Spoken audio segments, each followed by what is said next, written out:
जी वीर जी, ਜਿਹੜੇ ਦੋਸਤ ਜਿਹੜੇ ਭਰਾ ਪਰੇਸ਼ਾਨ ਨੇ ਕਿ ਸਾਡੀ ਸ਼ਾਦੀ ਨਾ ਹੋਵੇ,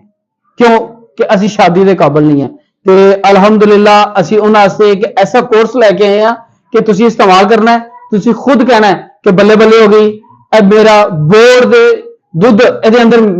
ਜਿਹੜਾ ਨਾ ਅਸੀਂ ਹੱਲ ਕੀਤਾ ਹੈ, ਔਰ ਇਹਨੂੰ ਅਸੀਂ ਬੋੜ ਵਾਲਾ ਸਫੂਫ ਕਹਿੰਦੇ ਆ, ਬੋੜ ਵਾਲੀ ਮਜੂਨ ਤੇ ਤਿਲਾ ਡੋਂਕੀ ਆਇਲ। अलहमदुलिल्लाह ਜਿਹੜੇ ਦੋਸਤ ਕਹਿੰਦੇ ਨੇ ਕਿ ਅਸੀਂ ਸ਼ਾਦੀ ਕਰਵਾਉਣ ਤੋਂ ਡਰ ਰਹੇ ਹਾਂ ਔਰ ਪਰੇਸ਼ਾਨ ਆ, ਜਾਂ ਜਿਹੜੇ ਦੋਸਤ ਸ਼ਾਦੀशुदा ਨੇ ਤੇ ਉਹ ਕਹਿੰਦੇ ਨੇ ਕਿ ਅਸੀਂ ਇਸ ਮਸਲੇ ਤੋਂ ਬਹੁਤ ਜ਼ਿਆਦਾ ਪਰੇਸ਼ਾਨ ਆ ਕਿ ਘਰ ਖਰਾਬ ਹੋਣ ਤੇ ਆ ਗਿਆ।